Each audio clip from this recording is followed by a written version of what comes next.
Hey guys, कैसे हो आप सभी लोग। Welcome back to my channel AG Manga World. तो यार secret agent and beautiful girls की एक और बिल्कुल नई एपिसोड के साथ हाजिर हूँ, जो कि होने वाली है एपिसोड 129। तो इससे पिछली एपिसोड में हमने देखा कि लू फेंग गोस्ट फायर ऑर्गेनाइजेशन को हरा देता है, जिसके बाद कैवेंडिश फैमिली लू फेंग से मिलने के लिए आती है, क्योंकि लू फेंग ने हेड की वाइफ को बीमारी से बचाया होता है। और अब देखेंगे हम इसके आगे का सीन। तो एपिसोड की स्टार्टिंग में लैन लैन और लू फेंग खड़े होते हैं और फिर लू फेंग कहता है कि ये सब तो चाइनीज मेडिसिन का कमाल है, लेकिन इधर लैन लैन को उनकी बातों का बिल्कुल भी समझ नहीं आ रहा होता है। वो कहती है कि आखिर इन तीनों के बीच में क्या बातें चल रही हैं, मुझे तो बिल्कुल भी समझ नहीं आ रहा। मगर इसके बाद कैवेंडिश फैमिली के हेड लू फेंग को एक बॉक्स देते हैं और उससे कहते हैं कि इस बॉक्स के अंदर वही स्पिरिचुअल पर्ल है जो कि हमने आपको देने का प्रॉमिस किया था, जिसे देकर के कैवेंडिश फैमिली आपको थैंक्स कहना चाहती है। जिसके बाद लू फेंग भी इनकी इस चीज के लिए पोलाइट करता है और उनसे वो बॉक्स ले लेता है और वो कहता है कि आई होप इसके अंदर फोर्थ स्पिरिचुअल पर्ल हो,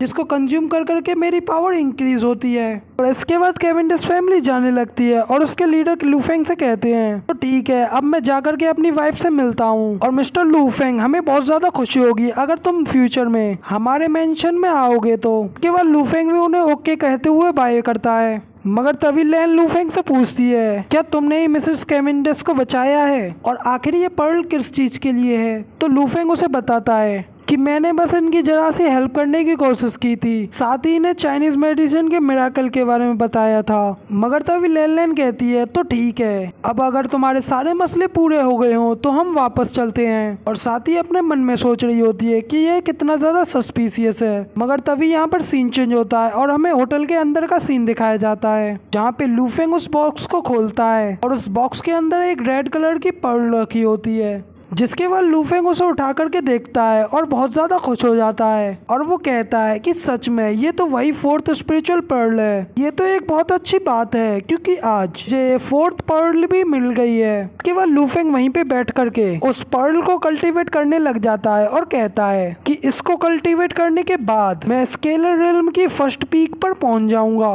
जिसके बाद ब्रेक थ्रू करके पर्पल क्यूआई ईस्ट की थर्ड लेवल पर पहुंच जाऊंगा। तभी लू फेंग उस पर्ल को कल्टीवेट करने लगता है और उस पर्ल में से काफी ज्यादा एनर्जी बाहर निकलने लगती है और उस पर्ल की सारी एनर्जी लू फेंग के शरीर के अंदर ट्रांसफर होने लगती है। इसके बाद हमें दिखाया जाता है कि वो एनर्जी लू फेंग की बॉडी के साथ साथ उसके हार्ट को भी काफी ज्यादा पावरफुल बना रही होती है।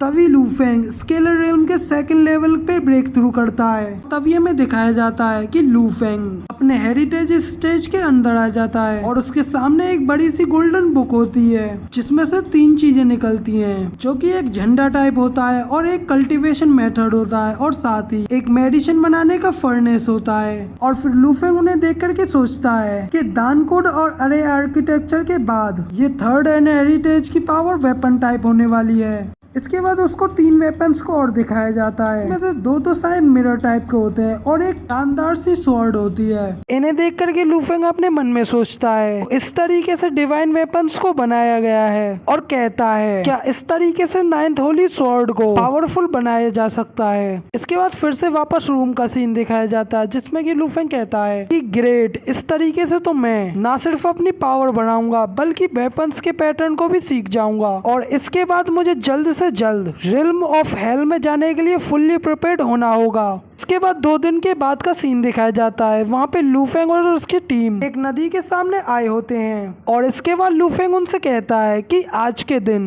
फिर से ड्रैगन पैलेस इस अर्थ पे रीअपेयर होगा। जिसके बाद पेंगुइन कहता है कि फाइनली आज हम लेजेंडरी ड्रैगन पैलेस को देखेंगे। इसके बाद लू फेंग आसमान की ओर कूदता है और अपने हाथ से एनर्जी को अपने हाथ से निकालता है और अपने भाई लोगों से कहता है कि मेरे दोस्तों मेरे साथ मिलो और इस चीज के गवाह बनो। और फिर लू फेंग उस एनर्जी को नदी की ओर मारता है और फिर तभी नदी में एक बहुत बड़ा वंडर आने लगता है और फिर उसके बाद नदी के अंदर से ड्रैगन पैलेस बाहर निकलने लगता है और थोड़ी ही देर के बाद ड्रैगन पैलेस पूरा का पूरा नदी से बाहर निकल आता है और नदी से ऊपर आसमान की ओर नजर आने लगता है, जिसे देख करके सभी लोग बहुत ज्यादा खुश होते हैं और कहते हैं oh my God, this is the dragon palace. और साथ ही लैन लैन भी कहते हैं कि मुझे तो इसके ऊपर बिल्कुल भी यकीन नहीं हो पा रहा। मगर तभी लूफेंग बड़े ही स्टाइल से नीचे की ओर आने लगता है और उन सभी से कहता है कि ये मार्शल आर्ट दुनिया का फ्यूचर होने वाला है और साथ ही इस नई दुनिया में ड्रैगन पैलेस का फिर से यूनिफिकेशन होने जा रहा है। और इसके बाद लूफेंग नीचे जमीन की ओर आ जाता है और जमीन पर आकर के नैनगॉन से कहता है अब से ड्रैगन पैलेस टेम्पररी यहीं पे रहेगा।